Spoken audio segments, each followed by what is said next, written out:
अध्यक्ष माननीय मुख्यालय में जो प्रेस कॉन्फ्रेंस की जा रही है उसमें बताया जा रहा है कि कैसे प्रधानमंत्री नरेंद्र मोदी की अगुवाई में उनके चेहरे के साथ उसी भरोसे पर गुजरात की जनता ने वोट किया और इतिहास रचाया। अगले 5 साल के लिए उन्हें सत्ता सौंपी है। लेकिन कांग्रेस पार्टी क्यों हारी, राहुल गांधी क्यों हारे? टीवी9 भारतवर्ष के स्टूडियो में अब राहुल गांधी आने वाले हैं जो खुद ही बताएंगे कि वो क्यों हारे हैं। राहुल गांधी देखिए आ चुके हैं स्टूडियो में और अब ये बताने वाले हैं कि उनकी हार की बड़ी वजह क्या है, क्योंकि गुजरात में प्रचार ही नहीं किया। गुजरात में सिर्फ गेस्ट अपीयरेंस उन्होंने की, प्रचार नहीं किया, क्योंकि कांग्रेस को मुद्दा ही नहीं मिला। कोई बड़ा मुद्दा नहीं था जिसे उन्होंने बीजेपी के खिलाफ उठाया हो। इसके अलावा बड़े नेताओं ने दूरियां बनाकर रखी गुजरात चुनाव से। सभी भारत जोड़ो यात्रा में जुड़े रहे लेकिन गुजरात से दूरी बनाई, क्योंकि गुजरात की जनता का भरोसा गंवाया है कांग्रेस पार्टी ने। जितना वोट प्रतिशत उन्हें मिलता रहा था इससे पहले भी, पिछले 27 साल के दौरान भी, उसमें भी कमी आई है, क्योंकि मोदी के खिलाफ अब शब्द कहा गया। इसे भी एक बड़ी वजह माना जा रहा है। जिस तरह के व्यक्तिगत हमले नरेंद्र मोदी पर किए गए वो भी एक बड़ी वजह बने, क्योंकि गुजरात में नरेंद्र मोदी का जिस तरह का सम्मान है, नरेंद्र मोदी जिस तरह से अपने आप को गुजरात की अस्मिता से जोड़ते हैं, वो भी एक बड़ी वजह साबित हुई। इस वजह से कांग्रेस पार्टी की हार हुई है। ये बड़ी वजह है जिसकी वजह से कांग्रेस पार्टी हारी है। कांग्रेस को कोई मुद्दा नहीं मिला और जो मुद्दा मिला जिसमें उन्होंने कहा कि हमने काम किया है, उसको लेकर बीजेपी लगातार ये कहती रही कि पिछले 27 साल से आप सत्ता में नहीं है। हमारे साथ राज्यवर्धन सिंह राठौड़ जुड़ गए हैं, आइए उनसे ही बात करते हैं। बीजेपी के वरिष्ठ नेता राज्यवर्धन सिंह राठौड़ जी, बहुत स्वागत है आपका। सबसे पहले बीजेपी की इस ऐतिहासिक जीत पर गुजरात में बहुत बधाई आपको।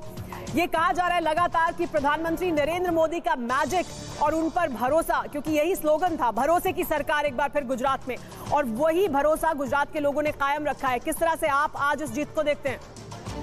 जी, प्रधानमंत्री मोदी जी ने जो देश के अंदर एक नया राजनीतिक युग लेकर आए, वो गुजरात उससे पहले से परिचित था, और एक जनता का अपार विश्वास प्रधानमंत्री मोदी जी के अंदर, जहां पर एक एक पैसे की अकाउंटेबिलिटी 5 साल बाद नहीं, हर साल वो अकाउंटेबिलिटी, एक एक विधायक की, एक एक सांसद की अकाउंटेबिलिटी, क्या काम कर रहे हैं वो, जनता की सेवा किस तरह से कर रहे हैं, उसकी अकाउंटेबिलिटी हर साल।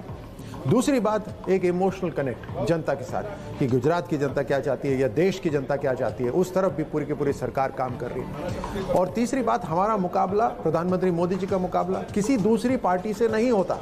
ये जो पार्टी है, एक पार्टी एक्सटिंक्शन के कगार के ऊपर है, दूसरी पार्टी ने अभी तक अपना गवर्नेंस कहीं प्रूव नहीं करा, जहां जिम्मेदारी मिली वहां पर भी वो कमजोर साबित हो रहे हैं। तो भारतीय जनता पार्टी का, प्रधानमंत्री मोदी जी का जो स्टैंडर्ड है, जो मुकाबला है, वो खुद ही के साथ है कि और कितना इसको बेहतर करा जा सकता है। लेकिन राज्यवर्धन जी, ये जो गुजरात में हुआ वो हिमाचल में क्यों नहीं हुआ? वो मैजिक जो गुजरात में चला, जो भरोसा गुजरात की जनता ने दिखाया, वो मैजिक हिमाचल में नहीं दिखाई दे रहा है, उसकी क्या वजह है? देखिए, ये जो कांग्रेस पार्टी है, ये दशकों से बहुत बड़े बड़े लुभावने स्लोगन देती आ रही है। राजस्थान उसका एक उदाहरण है कि जब जब इनके पास सत्ता आई है, जो इन्होंने कहा है वो ये बिल्कुल नहीं कर पाए हैं। इनको सत्ता बहुत बहुत महत्वपूर्ण है इनके लिए, और सत्ता ही है, वो सेवा नहीं है। राजस्थान उसका एक उदाहरण है। अब अगर हिमाचल के अंदर चुनाव के नतीजे पूरे आ जाते हैं तो वहां पर भी यही आकलन करेंगे, यही आप पाएंगे कि इन्होंने स्लोगन बहुत बड़े बड़े दिए, और उस कारण से ये जो इनकी पॉलिसीज, इनकी नीति में विश्वास से नहीं है वहां पर जो वोट पड़ा है। जी, लेकिन राज्यवर्धन जी ये बताइए कि एंटी इनकम्बेंसी का जिक्र हो रहा था। 27 सालों से आप लोग वहां पर ऑलरेडी सत्ता में थे, इसलिए एंटी इनकम्बेंसी को ये प्रो इनकम्बेंसी में कैसे बदला आप लोगों ने? 150 से पार चला जाएगा मामला, ये सोचा था क्या आप लोगों ने? देखिए, गुजरात के अंदर जो जिम्मेदार थे उन्होंने पूरा इसका असेसमेंट करा होगा और इसके लिए काम करा होगा। वहाँ CR पाटिल साहब हैं, प्रदेश अध्यक्ष, बहुत शानदार, बहुत ही मेथोडिकल वो काम करते हैं, मैं उनके काम से परिचित हूँ जी। सो निस्संदेह वहाँ पर ऐसा नहीं है कि हवा में ये रिजल्ट आ गया, इसके लिए काम हुआ है। एक एक विधानसभा, एक एक संसदीय क्षेत्र, वहाँ पर काम हुआ है, बहुत ही सूझबूझ के साथ काम हुआ है, टेक्नोलॉजी को इस्तेमाल करके काम हुआ है, और साथ साथ जनता के जो काम है, जनता के साथ जो सेवा भाव का काम है, वो भी पूरी तरह से हुआ है, तभी ये आंकड़े आए हैं। ठीक है, बहुत बहुत शुक्रिया राज्यवर्धन जी, टीवी9 भारतवर्ष से जुड़ने के लिए, हमसे बात करने के लिए। और इस वक्त गुजरात बीजेपी